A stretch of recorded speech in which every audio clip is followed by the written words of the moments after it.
Donna Hartman with West Virginia Department of Environmental Protection. I'm the Potomac Basin Coordinator, and I work with the Warm Springs Watershed Association.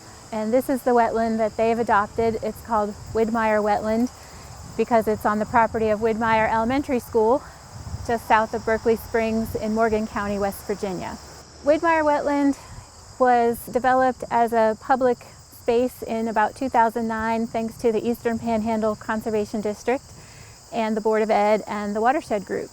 And they were able to build raised walking trails so that people wouldn't get wet when they came to visit the wetland. And this has enabled this spot to be an outdoor classroom for the school next door. And Berkeley Springs High School is also just down the road, so they can use it as well. And the public can come here and experience what a wetland is like without getting too wet or dirty. They can come in all the different seasons of the year and see different flowers blooming and different trees turning colors, insects, birds. There are kiosks that the Watershed Group had made with a Stream Partners grant that explain what you're looking at. They also funded this beautiful sculpture behind me by Mark Schwenk and the benches that you can rest in the shade of the oak trees or just in the sunshine.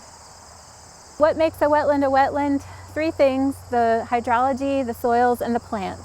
And even though this is a small wetland, it has all three of those things. The hydrology is there because the Warm Springs Run, which is right behind the wetland, can flood during high rainstorms and water can back up into this space. But also the groundwater is here keeping the ground wet so that amphibians and plants that rely on moisture can thrive here. The soils show evidence of that the soils have been wet for many, many years, and you can tell that by the colors when you take a soil core.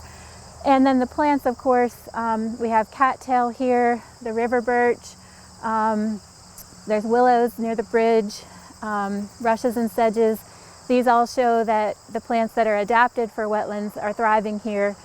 And some of the ways that they've adapted is that they have, like rushes and sedges, have the spongy tissues that allow them to exchange oxygen and carbon dioxide and push oxygen down to the roots. Cattails do that as well. Willow trees can grow roots at different levels so that they can thrive in different water levels, and that's something that wetlands experience. You may come here one day and that you don't see much water, and then in another season you'll see a lot of standing water, and that characterizes a wetland as well. It's a little bit different every time I come here.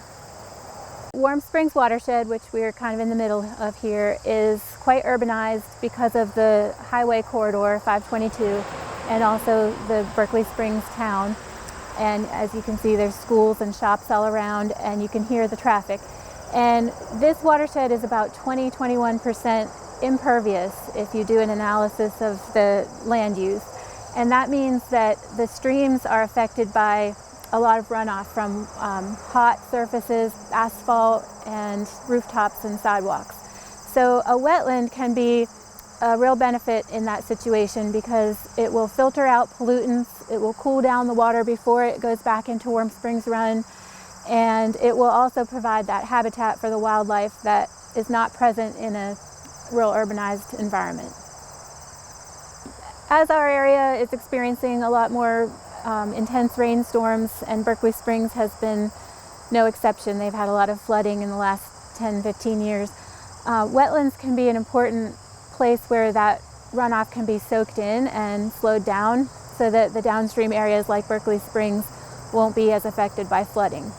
And we think it's important to show people that wetlands are not just a weedy place that snakes live, but rather a very important part of our landscape and our ecology and our history, and that they can help us as humans in our places where we work and live as well. If you'd like to learn more about West Virginia's wetlands, please visit our website at dep.wv.gov.